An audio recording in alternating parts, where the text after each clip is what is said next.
नमस्कार दोस्तों, मैं रूपम यादव आपका अपने YouTube चैनल करियर मंत्र 9.1 पर तहे दिल से स्वागत एवं अभिनंदन करती हूं। दोस्तों, हमारी जो doctor Ranjeet Singh TGT practice paper series चल रही है, जो टीजीटी इंग्लिश के लिए है, जिसमें 50 प्रैक्टिस पेपर्स हम करा रहे हैं, जिसमें प्रैक्टिस पेपर नंबर 11 को आज अपन लोग सॉल्व करने वाले हैं। तो अगर अभी तक आप लोगों ने चैनल को लाइक नहीं किया है तो लाइक करें, शेयर करें और सब्सक्राइब कर लें, जिससे और हाँ, बेल आइकन को प्रेस करना ना भूलें, जिससे आने वाली सभी वीडियोस की नोटिफिकेशन आप लोगों तक पहुंचती रहें। तो चलिए चलते हैं फर्स्ट क्वेश्चन की तरफ। देखिए दोस्तों, प्रैक्टिस पेपर नंबर ये है आपका 11 का फर्स्ट क्वेश्चन है, among university wits who were the members those took his education from Cambridge university. So आपको पता होगा कि ये कि यूनिवर्सिटी विट्स क्या था, एक ग्रुप था। ग्रुप किसका था? स्कॉलर्स का था। ये मैंने कम्युनिटी टैब में भी क्वेश्चन आप लोगों से पूछा है, कई लोगों ने गलत आंसर भी दिया है। तो स्कॉलर्स थे इसमें कितने? 7। ठीक है, 7। अब इसमें जो 3 थे वो तो कैम्ब्रिज यूनिवर्सिटी से एजुकेट थे, 3 जो थे वो ऑक्सफोर्ड से थे, और 1 जो थे वो किसी भी यूनिवर्सिटी से नहीं थे, बट उनको काउंट किस में किया था? यूनिवर्सिटी विट्स में किया जाता था।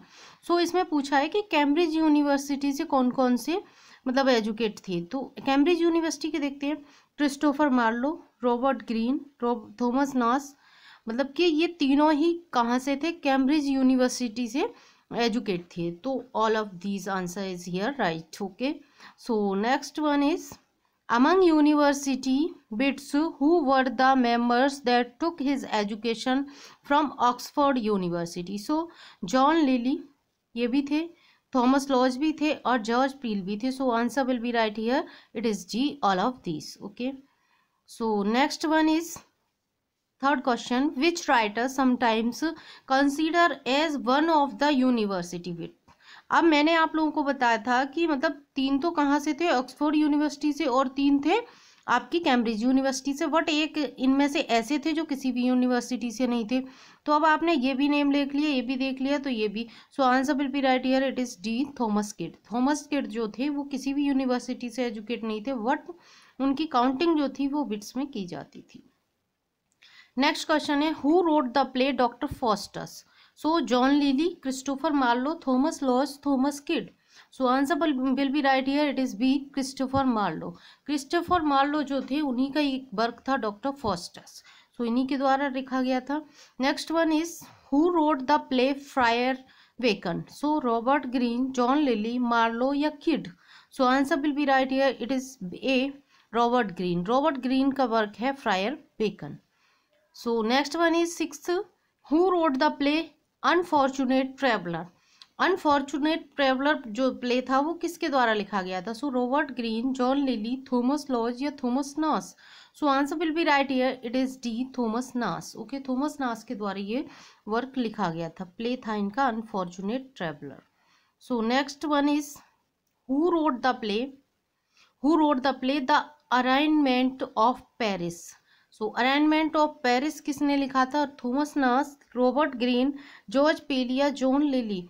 सो answer will be right here, it is C, George Peel. Next one is, who wrote the play the Spanish tragedy. So John Lyly, Thomas Nashe, Thomas Kyd या Robert Greene. So answer will be right here, it is C, Thomas Kyd. ये Thomas Kyd का work था, जो हमारे क्या थे, किसी भी यूनिवर्सिटी से वो नहीं थे educated. So the Spanish tragedy ये इन्हीं का वर्क था।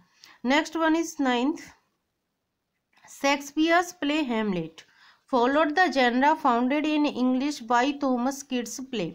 So Medas and the Women, Looking Glass for London, Friar Vergil, The Spanish Tragedy। So answer will be right here, it is D, The Spanish Tragedy। The Spanish Tragedy जो था Thomas Kyd का work था, उसी से ये क्या था, इनको फॉलो किया था हेमलेट में इन्होंने। ठीक है, विलियम शेक्सपियर ने। So next one is 10, who used the term university wits.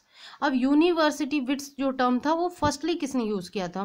So Christopher Marlowe, Shakespeare, Robert Greene या George Saintsbury. So answer will be right here, it is D, George Saintsbury. George Saintsbury जो थे उन्होंने first of all इस term को coin किया था। So next question है, question number 11, who was the father of poetry in English. So English literature का father पूछा है पोइट्री का। सो कौन थे? जॉन गोवर, विलियम लैंगलैंड, 2 ऑप्शंस नीचे हैं, जॉफ्री चौसर या view Woolf. So answer will be right here, it is C, Geoffrey Chaucer. ठीक है, चौसर जो थे उनको इंग्लिश लिटरेचर में पोइट्री का फादर माना गया है। थोड़ा बिग तो वैसे स्मॉल कर लेते हैं, इसको क्लियरली विजिबल हो जाएगा। सो next one is the war of रोसेस took place during the period 1380 to 1410, 1400 to 1430, 1455 to 1485, 1425 to 1455. So answer will be right here. It is guys C. Okay, C is right here. 1455 to 1485. ठीक है, तकरीबन आप मान सकते हैं कि 30 years लगभग ये रहा है। नेक्स्ट है John Wycliffe is called the morning star of renaissance, the morning star of reformation, the morning star of romanticism, the morning star of classicism. So answer will be right here, it is B, the morning star of reformation. जो John Wycliffe थे actually उन्होंने reformation जो movement था वो सबसे पहले beginning की थी। नेक्स्ट है 14. Spenser has been hailed as the poet's poet. Why? W.H. Peter, Charles Lamb, Matthew Arnold या जॉन रस्किन। अब जो हमारे स्पेंसर थे उनको क्या कहा गया था, पोइट्स पोइट बोला गया है। अब किसके द्वारा कहा गया था, so Charles Lamb, Matthew Arnold या जॉन रस्किन या W.H. Peter. So answer will be right here, it is B, obviously Charles Lamb. Charles Lamb ने ही स्पेंसर को क्या कहा था, द पोइट्स पोइट बोला था। नेक्स्ट है the first authorized version of King James Bible appeared in, so 1611, 1612, 1613 या 1614। so answer will be right here, it is A, 1611। ठीक है, जो ऑथराइज वर्जन था किसका, किंग जेम्स ने जो मतलब बाइबल को ट्रांसलेट कराया था, तो वो कब आया था, 1611 में आ गया था। Next one is 16, the restoration of Charles second took place in 1655, 1660, 1665 या 1670। so answer will be right here, it is B, 1660। okay, B is right here। so next one is who is married to King Hamlet's wife। अब आप सभी को पता होगा कि king Hamlet की wife से कौन मैरिज कर लेता है, सो ऑब्वियसली क्लाउडियस। क्लाउडियस कौन होता है, हैमलेट का अंकल होता है, यानी कि उसका चाचा होता है, और इसी ने किसको मारा था, किंग हैमलेट को मार दिया था उनके ईयर में, मतलब पॉइजन डाल के। नेक्स्ट है what does King Claudius mourns over in the beginning. Mourns का मतलब होता है दुख मनाना, ठीक है, तो शोक।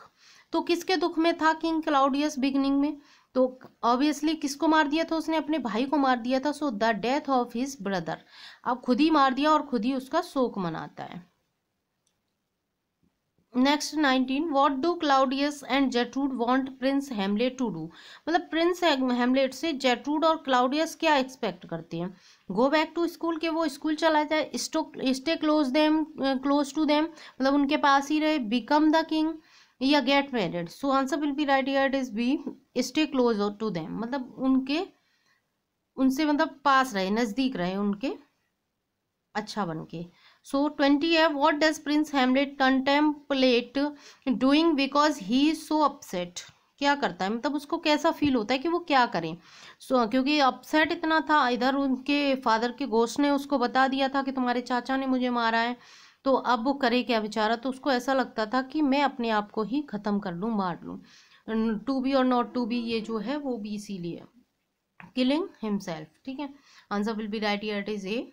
सो next one is what does Fortinbras want from Claudius. जो फोर्टिनब्रास थे, ठीक है, प्रिंस ऑफ नॉर्वे, सो वो क्या चाहते थे, a position in the Danish court, lands that once belong to Norway, a marriage to Ophelia, a tax from the peasant. So answer will be right here, it is B, lands that once belong to Norway. जो कह रही थी कि वो जो हमारी ज़मीन है जो हमसे बिलोंग करती हैं वो हमारी हमको वापस कर दो।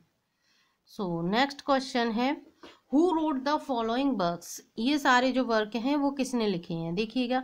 What happens in Hamlet 1959, Shakespeare's England, a book of Elizabethan prose 1911, the essential Shakespeare, a biographical adventure 1932, The Fortunes of Falstaff 1943, Shakespeare's Happy Comedies 1962, The Shakespeare Sonnets 1963. So AC Bradley, James Mabel, William Hazlitt या Dover Wilson. So answer will be right here, it is D, Dover Wilson. ठीक है, Dover Wilson के ये सारे work हैं सभी जो आपको दिख रहे हैं. अब आप देख रहे होंगे कि मोस्टली जो वर्क है हमारे विलियम जो शेक्सपियर थे उनके वर्क जो हैं इन्होंने यहाँ पे एक्सप्लेन किए हैं. कौन है? Dover Wilson. नेक्स्ट क्वेश्चन है 23. Which of the following grammar school located on the corner of Church Street and Chapel Lane is thought to have been attended by William Shakespeare? So किसका school को, मतलब किस school को William Shakespeare attend करते हैं? King Edward sixth school, King Edward fifth school, King Edward fourth school या King Edward seventh school? So answer will be right here, it is A, King Edward sixth school. King Edward जो sixth school था उसी को हमारे William Shakespeare join करते हैं. ज़्यादा पढ़े लिखे नहीं थे शेक्सपियर, आप लोगों को पता होगा. नेक्स्ट है 24. Which of the following author breathed his last on 14 August 1984 aged 89 in Stratford upon Avon, Warwickshire, England. अब आप भी जानते होंगे यह कहाँ किससे रिलेटेड है? आपके विलियम शेक्सपियर से. सो यहाँ पे कौन सा पोइट ऐसा था जिसने अपनी आखिरी अंतिम सांसें ली थी 14 अगस्त 1984 को, जब उनकी एज थी 89 ईयर्स की? सो ये थे जॉन वॉइंटन प्रिस्ले. ठीक है, जॉन वॉइंटन प्रिस्ले जो थे उन्होंने अपनी अंतिम सांसें यहाँ पर ली थी. नेक्स्ट है 25. Something wicked this way comes a 1962 dark fantasy novel by Ray Bradbury takes its title from Shakespeare's which is speech in Macbeth, Hamlet's speech in Hamlet, King Lear's speech in King Lear, Viola's speech in Twelfth Night. So answer will be right here, it is A, which is speech in Macbeth. Okay, A is correct here. So next one is 26. Which of the following popular novels takes its title from Miranda's speech in William Shakespeare's The Tempest, Act 5, Scene 1? Oh wonder how many goodly creatures are there here, how beauteous making is, oh brave new world, then has such a people. So ये इसके मतलब इससे कौन सा title लिया गया है?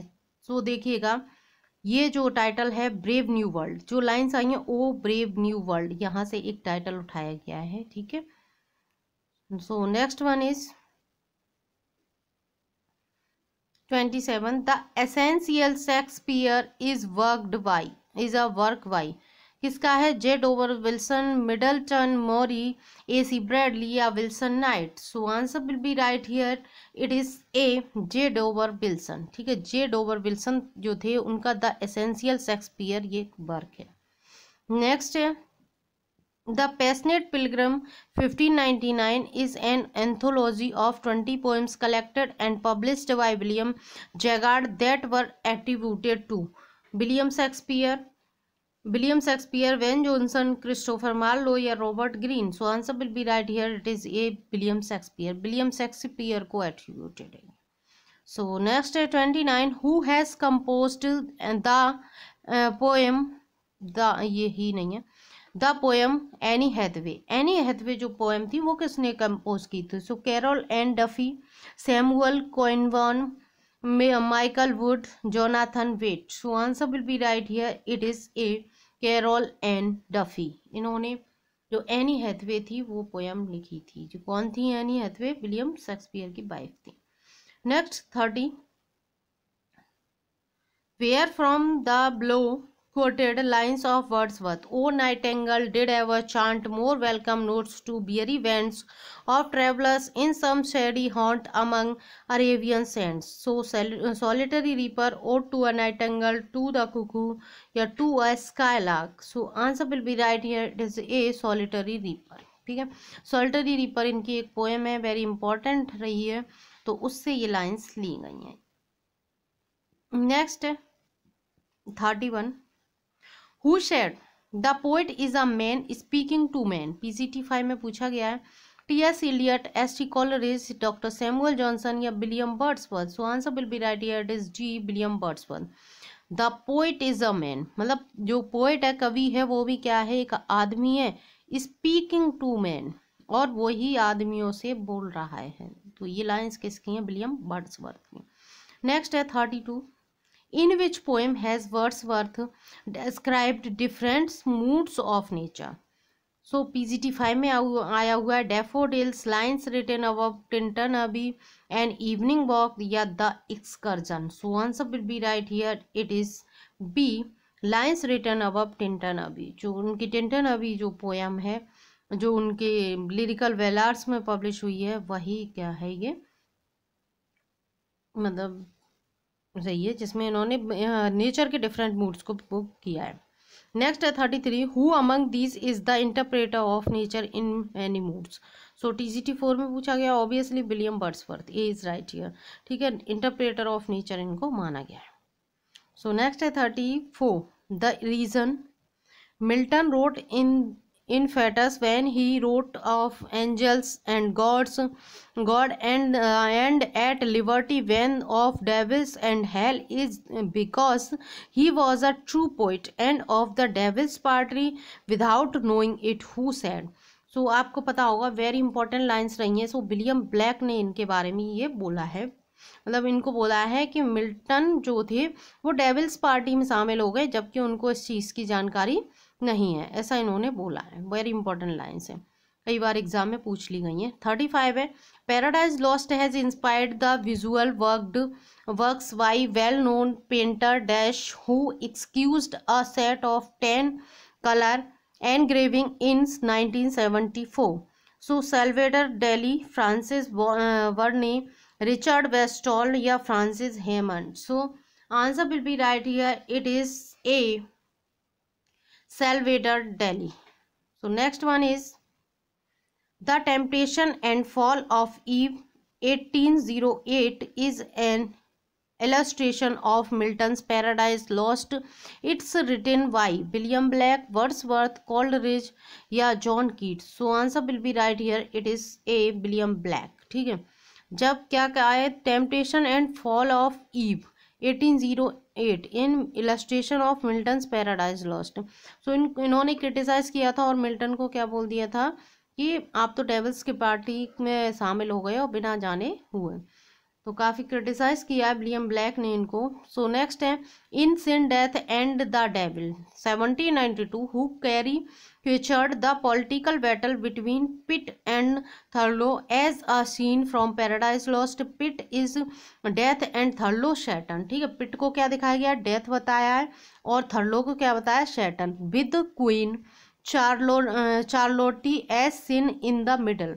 सो कौन है, James Gillray, F R. Leavis, I A. Richards या William Blake? So answer will be right here, it is A, James Gillray. James Gillray ने ये बोला है। नेक्स्ट है the marriage of heaven and hell describes the poet's visit to hell, a device adopted from Dante's Divine Comedy and Milton's Paradise Lost. Who is the poet? सो यहाँ कौन poet रहे हैं, obviously William black. अब देखिए यहाँ पे बात किसकी हो रही है, देखिए हेवन और हेल की क्या करी है, मतलब मैरिज कराई है, पोइट्स की विजिट कराई है, कहाँ पर, हेल में। A device adapted from Dante's Divine Comedy से ली गई और मिल्टन की पैराडाइज लॉस्ट से ली गई। सो विलियम ब्लैक ने ये कहा। नेक्स्ट है 39, the value of a sentiment is the amount of sacrifice you are prepared to make for it. The above line is taken from Beyond a Bit of Love, Windows या Saints Progress. So answer will be right here, it is C, Windows, ठीक है, Windows C ली गई है। Next है if you do not think about the future you cannot have one. The above lines is taken from, ठीक है। So Beyond, Swan song, Windows या cents progress? So answer will be right here, it is B, Swan Song. Swan Song से line ली गई है, if you do not think about the future, अगर आप भविष्य के बारे में नहीं सोचते हो तो you can not have one, तो आप कुछ भी नहीं रखते हो। सो कहाँ से, स्वान सॉन्ग से ये लाइन्स ली गई हैं। Next one is 41, one's eyes are what one is मतलब किसी की आंखें दिखाती हैं कि वह क्या है। What one's mouth what one becomes, जो उसका मुंह होता है जब वो बोलता है तो वो ये डिसाइड करता है कि आप क्या बन सकते हो। The above lines is taken from flowering wildness, swan song, Windows या cents progress. So answer will be right here, it is A flowering wilderness. Okay, flowering wilderness की लाइंस ये हैं। नेक्स्ट है 42, व्हाट हैपन्स, क्या होता है जब ban, ठीक है, बैन को जब वायोला एज अ सिजेरियो, वायोला क्या बन जाती है, अपने आप को डिस्कस कर लेती, सिजेरियो बन जाती, and Sebastian finally come face to face in Twelfth Night, जब दोनों भाई बहन मिलते हैं तो क्या होता है, दे हग इमीडिएटली या they ask many questions, a fight breaks out, Orsino and Olivia fend. So answer will be right here, it is B, they ask many questions. देखा होगा कि रियल लाइफ में भी जब कोई आपका बिछड़ जाए या कुछ हो जाए तो आप क्या करते हैं, सबसे पहले उससे बहुत सारे सवाल पूछने लगते हैं, सेम यही ऐसे ही होता है।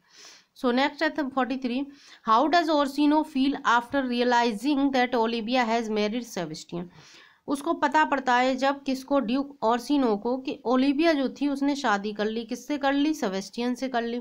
तो कैसा फील करता है, ऑब्वियसली कैसा फील करेगा, क्योंकि वो तो उससे प्यार करता था, तो इनडिफरेंट फील होता है उसको। सो नेक्स्ट क्वेश्चन है 44, what does Feste do as the last character on the stage. So क्या करता है, recites a familiar fable and elaborate dance, juggles, sings a sad song. So answer will be right here, it is D, sings a sad song. वो क्या करता है, एक दुख भरा गाना गा देता है। नेक्स्ट है 45, ट्वेल्थ नाइट और वॉट यू विल। ये वॉट यू विल क्या है, इसका अनदर टाइटल है किसका, ट्वेल्थ नाइट का। Is a romantic comedy by William Shakespeare, believe to have been written around, कब लिखी गई थी ये। सो ये लिखी जाती है 1601 से 1602 तक, as a Twelfth Night's entertainment for the close of the Christmas season. Okay, ये उसी पीरियड में लिखी जाती है जिसमें हमारा क्या लिखा गया, हेमलेट, क्योंकि हेमलेट की जो सन है वो भी यही है, ठीक है, हेमलेट। इसकी भी 1601 रही है, आप लोगों को पता होगा अच्छे से, और इसकी भी सेम यही रही है। सो आप याद कर लीजिए कि ट्वेल्थ नाइट जो था वो हेमलेट के साथ लिखा गया था, और हेमलेट वेरी इंपॉर्टेंट वर्क रहा है, सबसे लॉन्ग प्ले है विलियम शेक्सपियर के द्वारा लिखा हुआ। सो नेक्स्ट है 46, the play centres on the twins, और कौन सा ट्विंस पे रहे, वायला एंड सेबेस्टियन, दो भाई बहन है, who are separated in a shipwreck, shipwreck में जो कि बिछड़ जाती हैं, उन्हीं के ऊपर है। नेक्स्ट है ट्वेल्थ नाइट की बात हो रही है, आपको पता होगा, Twelfth Night is a reference to the twelfth night after Christmas day called the eve of the feast of Epiphany, feast of Christmas, feast of epilepsy या फीस्ट ऑफ एपीसाइडियन। So answer will be right here, it is A, feast of Epiphany. Feast of Epiphany जो होता है उसी को हम क्या बोलते हैं, Twelfth Night. So next answer is 48, the play is believed to have drawn extensively on the Italian production dash collectively written by the Accademia degli Intronati in 1531. So, Glinganati or the deceived ones, Commedia dell'arte, Biblioteca Comunale degli Intronati, none of these. So answer will be right here, it is A, Glinganati or the deceived ones. So next one is 49, the full title of the play is, देखिए full title पूछा है play का, twelfth Night और what you will, मैंने ऊपर के answer में question बता दिया था आपको, ट्वेल्थ नाइट और वॉट यू विल, ये इसका कंप्लीट टाइटल है। So next one is 50, the Danish philosopher Dash opens his 1844 book Philosophical Fragments with the quote, "Better well hanged than ill wed," which is a paraphrase of Festus' comment to Maria in Act 1, Scene 5, "Many a good hanging prevents a bad marriage." So Soren Kierkegaard या Harald Hoffding या Jean Paul Sartre या Rollo may.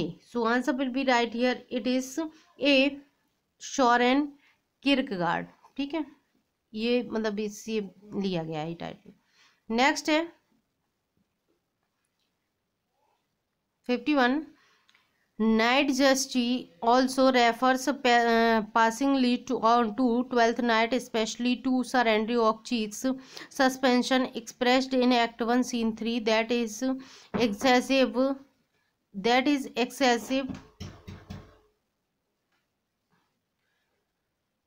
So, suspension expressed in Act 1, Scene 3, that is excessive intake of beef is having an inverse effect on his wit in the third essay of his Genealogy of Morality, Death of God and Nihilism, Will to Power, या Eternal Return. So, answer will be right here. It is a genealogy of morality. Okay.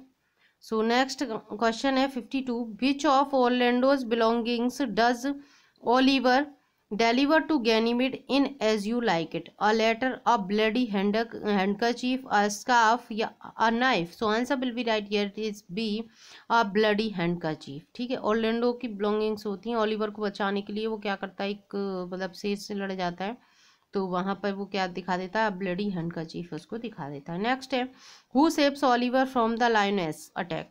तो lioness attack से कौन बचाता है? Orlando बचाता अपने भाई को, ऑलिवर को, जबकि ये बहुत क्रूल था बट वो फिर भी हेल्प करता है क्योंकि उसका भाई था. नेक्स्ट है 54. Upon hearing about the lioness attack what does Rosalind Ganymede do? तो रोजालिंड गैनीमेड जो थी, मतलब डिस्गाइज कर लिया था उसने अपने आप को, तो वो क्या करती है, तो फेंट हो जाती, मूर्छित हो जाती है वो एकदम से, जैसे बेहोश हो जाते हैं ना लोग सुन करके, वैसे ही, क्योंकि वो तो उससे प्यार करती थी ना. 55. Who is the youth that is in love with Audrey in As You Like It? जो मतलब ऑड्रे के साथ प्यार में था वो कौन था? ऑर्लैंडो, कोरिन, विलियम या Jaques? So answer will be right here. It is C, William. William किससे प्यार करता है? ऑड्रे से, और उनकी लास्ट में शादी भी हो जाती है. नेक्स्ट है what does Oliver promise Orlando that he will do after Oliver marriage Aliena? मतलब ओलिवर कहता है, प्रॉमिस करता है ऑर्लैंडो से, अपने भाई से, कि मतलब ही विल डू, वो करेगा क्या, आफ्टर ओलिवर मैरिज एलियाना. जो एलियाना थी, जो सीलिया थी, उसकी बहन थी, मतलब रोजालिंड की, तो वो उससे शादी करने के बाद क्या करेगा, तो कहता गिव ऑर्लैंडो द एस्टेट. जो उसका एस्टेट है, जो किंगडम है, वो उसने छीन लिया है, वो उसको वापस कर देगा. So answer will be right here. It is B. Next question है guys 57. Ganymede promises to marry Phoebe the following day as long as what condition is met? वो कहता है गैनीमेड मैरीज अ वुमन. अगर Ganymede marriage करेगा किससे, एक woman से, तो वो जरूर फोबे से शादी कर लेगा. जो फोबे थी वो किससे प्यार करने लगती? गैनीमेड से. सो next one is 58. When Touchstone and Audrey encounter two of Duke Senior's pages, what does Touchstone request from them? A marriage witness, a wedding dress, a priest, या a song? So answer will be right here. It is D, a song. Okay. So next one is 59. After Oliver convinces Orlando that he truly loves Eliana. ठीक है, Orlando जब कहता है कि that he, Oliver कहता है, convince कर लेता है कि मैं एलियाना से शादी करना चाहता हूँ, प्यार करता हूँ. They set Oliver and Aliena's wedding for 1 week from then, 1 month from then, the following day, या 2 days later. So answer will be right here. It is C, the following day. Okay. Next, which god do Celia and Rosalind return with after removing their disguises on the wedding day? मतलब जो जब उनकी शादी का दिन होता है, मतलब तुरंत ही शादी कर लेते हैं वो लोग उसी दिन, तो क्या होता है कि जो डिस्गाइज थी वो अपने कर देती हैं, अपने आप को ख़त्म कर देती हैं उस रोल से. तो वो कौन सा डे था ये पूछा जाता, कौन से गॉड थे जिनके सामने करती हैं? सो एथेना, क्यूपिड, एफ्रोडाइट या Hymen? So answer will be right here. It is D, Hymen. ठीक है, हाइमन नाम के गॉड थे, उनके सामने ये सब कर लेती हैं सब. नेक्स्ट है after seeing that Ganymede is in fact a woman whom does Phoebe agree to marry? या फोबे को पता पड़ता है, फोबे कौन है, एक लड़की है, तो उसको पता पड़ता है कि ये जो गैनीमेड है वो एक्चुअल में ये एक लड़की है, लड़का नहीं है, तो वो किससे फिर शादी करने को एग्री हो जाती है? सो कोरिन, सिल्वियस, टचस्टोन या Jaques? So answer will be right here. It is B, Silvius. Silvius क्या है कि बहुत प्यार करता है इससे, फोबे से, जबकि ये एक सुंदर लड़की नहीं थी, फिर भी ये बहुत प्यार करता था इससे. So 62, on his way to destroy Duke Senior, who does Duke Frederick meet, who changes his mind? So इनको एक प्रीस्ट मिलते हैं जब जो foreign of Ardern, forest of Ardern जब जा रहे होते हैं तो वहाँ एक प्रीस्ट मिल जाते हैं जो इनका मूड पूरी तरह से चेंज कर देते हैं। सो नेक्स्ट है 63, how is it breaking with theatrical custom to have Rosalind perform the epilogue? So she is a female character. Epilogues aren't usually performed. She dresses the woman. It's bad luck. So answer will be right here. It is A. She is a female character. Okay. वो क्या करती है? Epilogue बोलती है। Prologue का मतलब पहले और एपिलॉग का मतलब होता है बाद में, जो लास्ट में बोलते हैं ना प्ले के, वो। नेक्स्ट है which character does not get married at the end of the play As You Like It? कौन सा कैरेक्टर ऐसा होता है जो मतलब लास्ट में भी शादी नहीं करता है एज यू लाइक इट की? So Touchstone, Oliver, Corin या Silvius? So answer will be right here, it is C, Corin. Corin शादी नहीं करता है। नेक्स्ट है 65, As You Like It is a pastoral comedy by William Shakespeare believe to have been written in so dash and first published in the first folio in 1623. So answer will be right here, it is A, 1599। 1599 में ये लिखी जाती है, पेस्टरल comedy है ये। Next है 66, what's the name of the melancholy traveler who speaks many of Shakespeare's most famous speeches in this play, such as all the birds are stage, too much of a good thing, and a fool, I met a fool in the forest? So answer will be right here, it is A, Jaques. ठीक है, Jacques बोलता है ये speech को।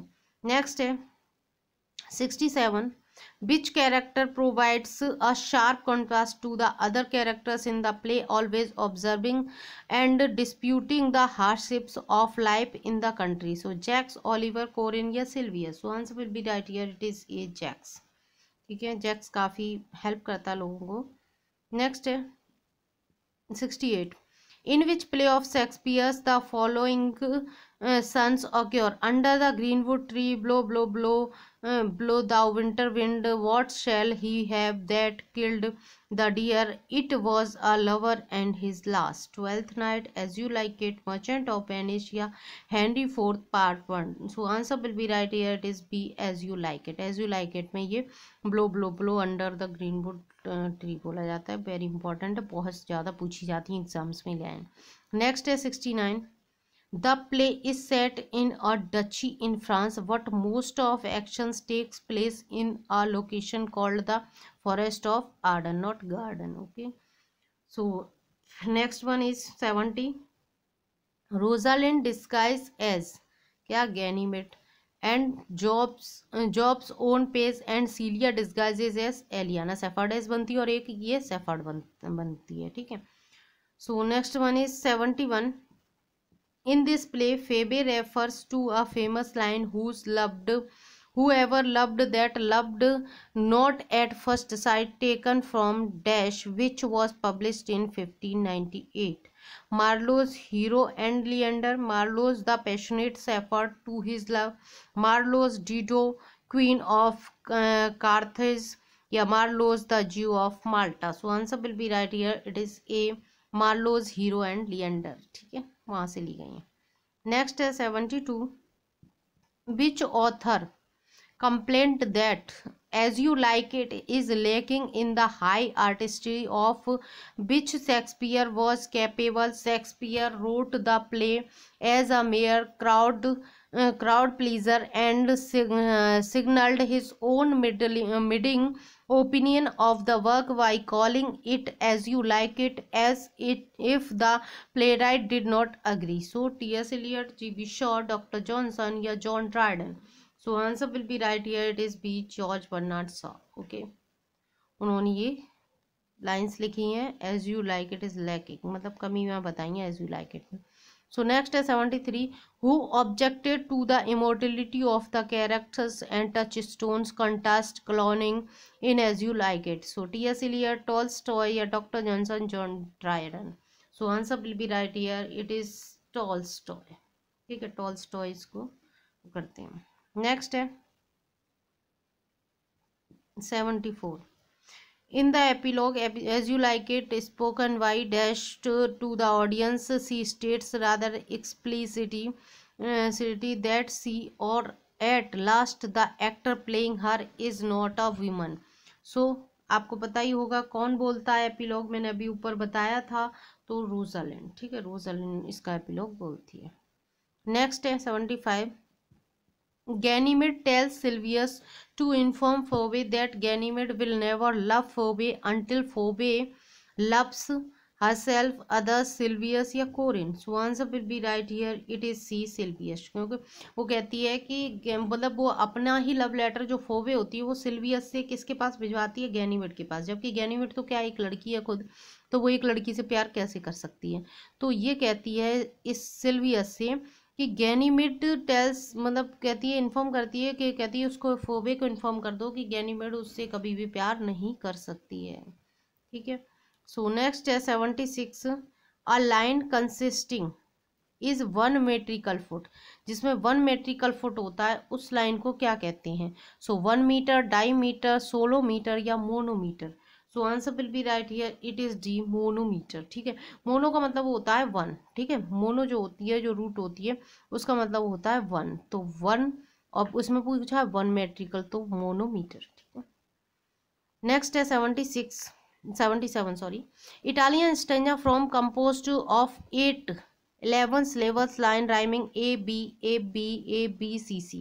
So Ottawa rhyma, Terza rhyma, rhyme royal या Alexandrine. So answer will be right here. It is A, Ottawa rhymes. ठीक है, जो मतलब 8 लाइन का जो स्टेंजा होता है उसको Ottawa rhyma बोलते हैं। Next 78. In art and literature, the act of describing animals and things as having human feelings. So human fallacy, personification, onomatopoeia या pathetic fallacy. So answer will be right here. It is D, pathetic fallacy. से हम pathetic fallacy कहते हैं, जिसमें describe किया जाता है किसको, animals and things को human feelings के साथ। So next है 79. Who invented the term pathetic fallacy, जो पैथेटिक फैल्सी जो टर्म था उसे किसने इन्वेंट किया था, Matthew Arnold, John Ruskin, John Dryden या Shakespeare. So answer will be right here, it is B, John Ruskin. John Ruskin ने पैथेटिक फैल्सी नाम के टर्म को इन्वेंट किया था। नेक्स्ट है 80. A line of 10 syllables of 5 feet, each foot is composed of an unstressed syllable followed by a stressed syllable। सो उसे क्या बोलते हैं, आयमिक पेंटामीटर बोलते हैं, आयमिक हेक्सामीटर बोलते हैं, अलेक्जेंड्राइन बोलते हैं या आयम्बस बोलते हैं। So answer will be right here, it is A, iambic pentameter. क्यों, क्यों जो स्लेबल है 10 सिलेबल्स होते हैं बट 5 फीट होते हैं, ठीक है, 5 फीट होते हैं, 5 फीट पर एक स्लेबल होता है, उसे हम आयमिक पेंटामीटर बोलते हैं। नेक्स्ट है 81. A line of verse poetry that has only 5 feet is called. जो वर्स पोएट्री होती है उसमें सिर्फ 5 फीट होते हैं उसे हम क्या कहते हैं, पेंटामीटर, हेक्सामीटर, मोनोमीटर या enjambment. So answer will be right here, it is A, pentameter, ठीक है। नेक्स्ट है the anticipation and answering of possible objections in rhetorical speech. So prolepsis या पैरालाइसिस, एपिलेप्सी या rhetoric. So answer will be right here, it is A, prolepsis. इसे हम क्या बोलते हैं, प्रोलेप्सिस बोलते हैं। नेक्स्ट है a line of poetic verse that consisting of 4 metrical foot, जिसमें 4 मेट्रिकल फुट होते हैं उसे हम क्या बोलते हैं, पेंटामीटर, टेट्रामीटर, हेक्सामीटर या decameter. So answer will be right here, it is be, tetrameter बोलते हैं उसको। A meter of 3 metrical foot, मतलब जिसमें 4 मेट्रिकल फुट होते हैं वो क्या होता है, टेट्रामीटर होता है। अब जिसमें 3 मेट्रिकल फीट है उसे बोलते हैं ट्राईमीटर। नेक्स्ट है 85.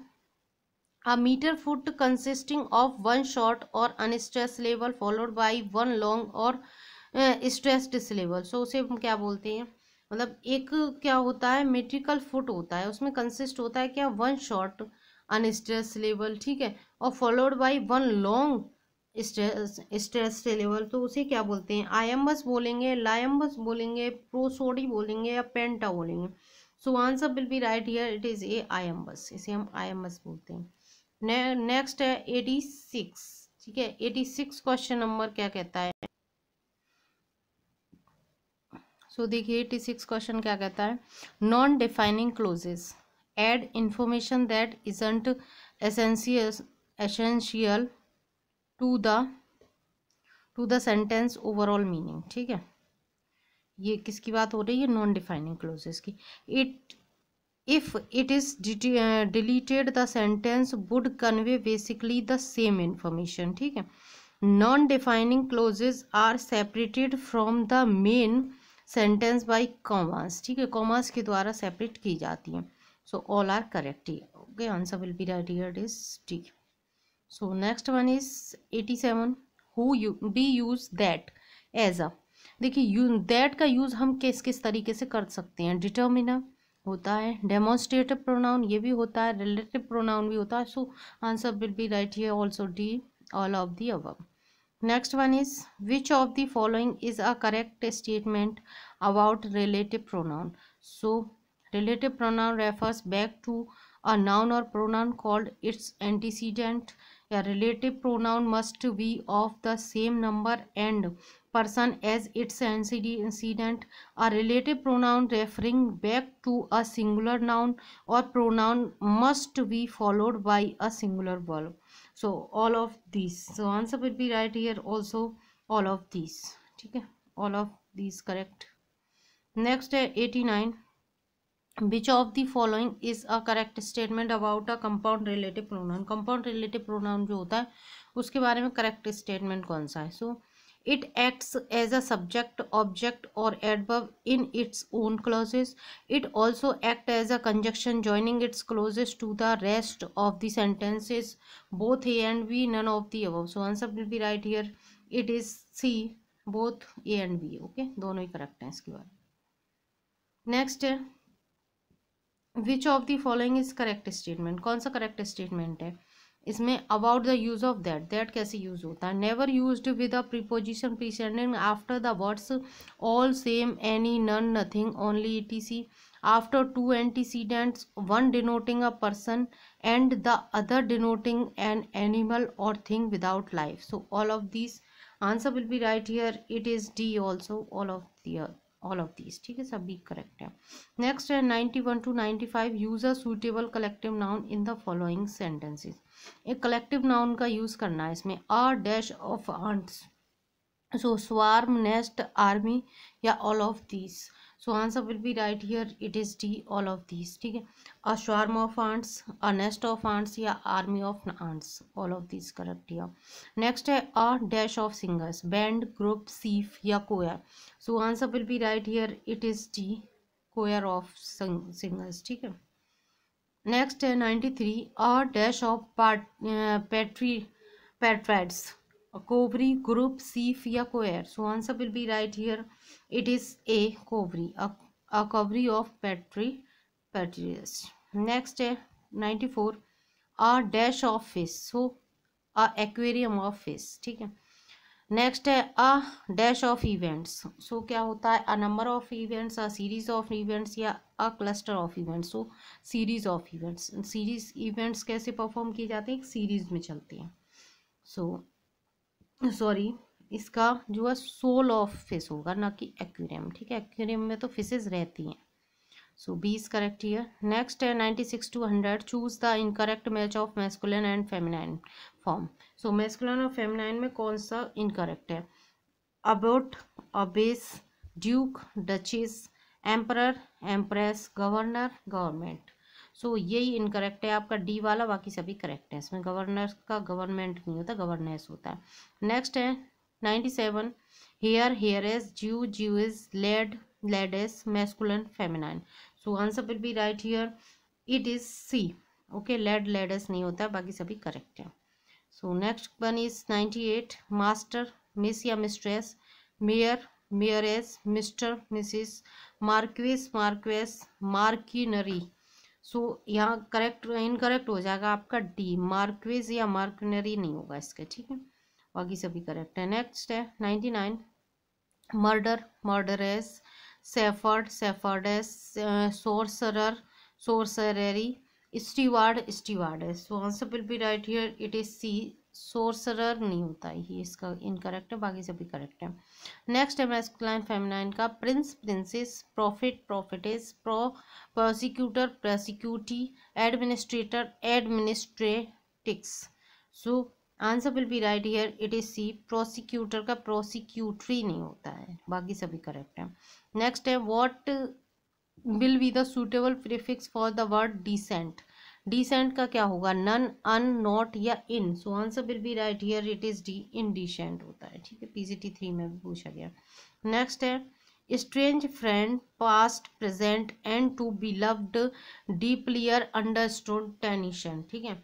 What special features of construction do you find in these lines. So answer will be right here, देखिए, formation of comparative adverbs, the use of archaic words, omission of a parts of speech, the use of imperative. So answer will be right here, it is C, omission of part of speech। यहाँ पे मतलब लोप हो गया है किसका, part of speech का। Next है 103, ask dash me tomorrow and you will find me a grave man, ठीक है। अगर आप कल मेरे बारे में पूछोगे तो आस्क फॉर मी, ठीक है, आस्क फॉर मी टुमारो, तो आप मुझे कहाँ पाओगे, ग्रेव में पाओगे। It is a translation dash Horace Ars Poetica, क्या है, टीजीटी 5 में पूछा गया, टू, इन, फ्रॉम या ऑफ, कौन सी प्रपोजिशन इसमें करेक्ट बैठती है, सो ऑफ, ठीक है, ऑफ होरेस से आर्क पोइटिका। नेक्स्ट है my friend came all the way from Kathmandu to congratulate me on my success, on आता है सक्सेस के लिए ऑलवेज। नेक्स्ट है the cat is hiding dash ash, PGT 5 में आया, विद अश या फ्रॉम अस या ऑफ अस या of. So 106 B is right, from us. Next है silkworm feed, silkworm आप जानते हैं रेशम का कीड़ा जो होता है, feed dash mulberry trees, PGT 5 में पूछा गया, एट, ऑन, वाई या after. So answer will be right here, it is B, on mulberry trees, ऊपर ही तो रहता है उसके। नेक्स्ट है अ state of financial distress in which a person or business is unable to pay their debts. So worthless, gratis, insolvency या fanatic. So answer will be right here, it is C, insolvency, okay. Next है one who does good to one's fellow man, philistine, opaque, philologist या philanthropist. So answer will be right here, it is D, philanthropist कहते हैं उसको, once fellow man जो होता है। A name assumed by a writer और false name, मतलब जो नेम होता है अज्यूम कर लिया जाता है, सो उसे कहते हैं pseudonym, D is correct here. Next है read the following passage carefully and answer the questions that follow. So ये देखिए पैराग्राफ दिया है 111 से लेके 116 तक है, इसको आप केयरफुली रीड करेंगे एंड आंसर्स देंगे, वो उसी जगह दिए जाते हैं क्योंकि इससे कोई बेनिफिट नहीं होता है, बट अगर मेरे पास टाइम मिला तो आप लोगों के लिए ज़रूर मैं प्रोवाइड करूँगी। सो नेक्स्ट है 117 to 120, find the incorrect one word from the explanation. देखिए fear of property, orthophobia, phobia का मतलब होता है डर, ठीक है, fear. Fear of radiation, radiophobia, fear of riding a car, amaxophobia, fear of school, tikolinophobia. So answer will be right here, it is D, fear of school, tikolinophobia नहीं होता, बाकी सभी करेक्ट हैं।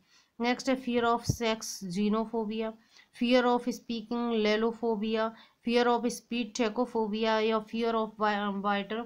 डिहाइड्रोफोबिया नहीं होता, ये इनकरेक्ट है, हाइड्रोफोबिया होता है, ठीक है, डिहाइड्रेशन तो मतलब पानी की कमी हो जाती है।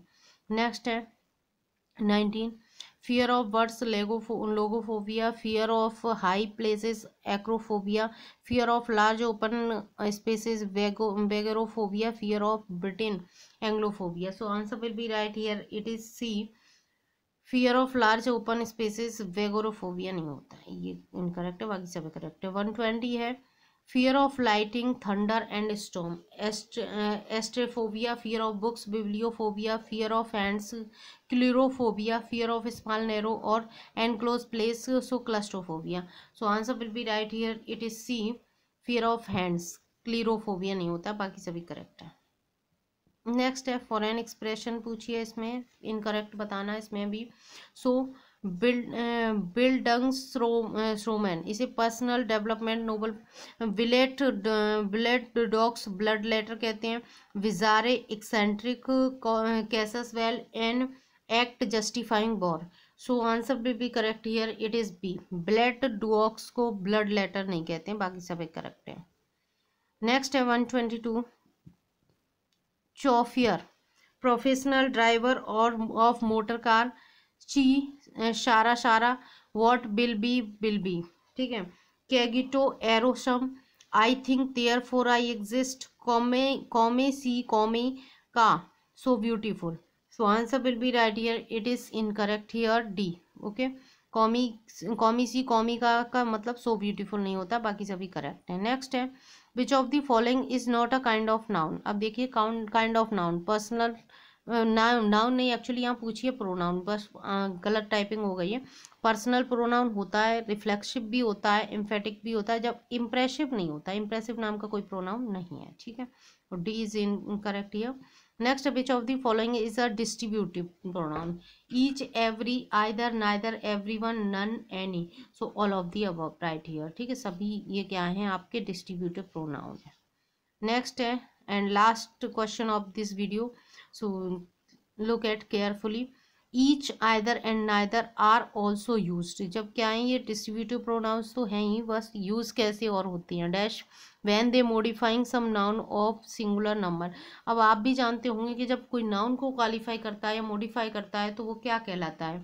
So obviously answer will be right here, it is be adjectives. Okay, ये क्या भी किसका भी काम करते हैं, ईच, आइदर और नाइदर, ये किसका भी वर्क करते हैं, एडजेक्टिव्स का।